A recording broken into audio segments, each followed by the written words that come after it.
Je n'aime pas lorsqu'on compare le sport féminin et masculin uniquement au travers du salaire. Ça me fait penser à un créateur de contenu qui vient d'arriver sur les réseaux et qui veut directement plein d'abonnés. Si ce créateur crée du contenu qui plaît, plus de personnes vont s'y intéresser, les sponsors vont arriver, de ce fait, son salaire va augmenter. Pour le sport, c'est exactement la même chose. On dit souvent que c'est les médias qui ne s'y intéressent pas forcément, mais les médias suivent simplement la tendance. Et qui crée la tendance ? C'est toi. Si tu fais partie de ces personnes qui demandent l'égalité homme-femme dans le monde du sport, j'aimerais te poser 4 questions. Combien d'athlètes féminines pourrais-tu citer, nom et prénom? Combien parmi elles tu suis sur les réseaux sociaux? Serais-tu prêt à payer pour avoir un maillot à leur nom? Mais surtout, serais-tu prêt à payer pour aller les voir jouer? Si tu regardes mes vidéos depuis un petit moment, tu sais que l'évolution du sport féminin est un sujet qui me tient à cœur. Mais parler uniquement du salaire, je trouve que ça décrédibilise le combat.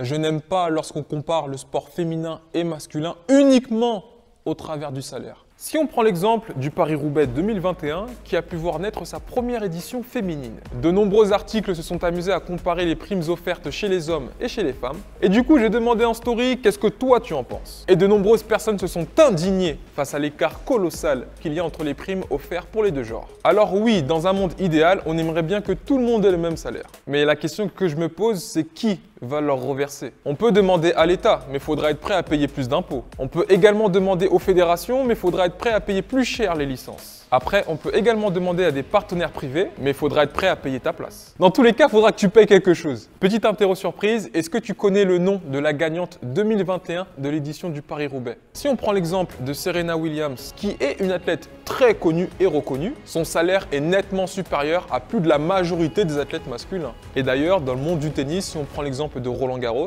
la prime offerte chez les hommes et chez les femmes est identique. Ça me fait repenser à l'équipe de football féminine des États-Unis qui était en tête des médias pour revendiquer un salaire égal. Et vraiment, la chose qui m'a vraiment irrité, c'est que un des arguments principaux était le fait de pratiquer le même sport et de faire le même effort. Le souci, c'est que si on suit ce raisonnement, un joueur de district qui pratique exactement le même sport qu'un joueur de Ligue 1 doit gagner le même salaire.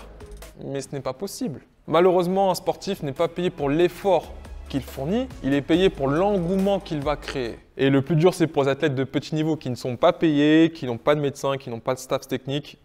Les entraînements, c'est vraiment la rue. Les joueurs qui coûtent le plus d'argent au club, ce n'est pas les joueurs les plus chers. Car bien souvent, un joueur payé cher rapporte énormément d'argent. Mais un joueur moyen qu'on paye un très bon salaire d'ailleurs, le salaire qu'on va lui payer ne sera pas à la hauteur des bénéfices qu'il va apporter. Et donc au final, c'est typiquement ce genre de joueur qui va créer des déficits. Pour conclure, je dirais que tout le monde dans le sport veut l'égalité des salaires, mais que personne ne s'en donne les moyens. Certes, on a d'un côté les athlètes qui doivent produire un spectacle qui attire des personnes. Mais de l'autre côté, si personne ne vient, le spectacle ne vaut pas la peine d'être fait. Donc le souci vient des deux côtés. Si on veut que le sport féminin avance de façon positive, il faut que chaque partie évolue.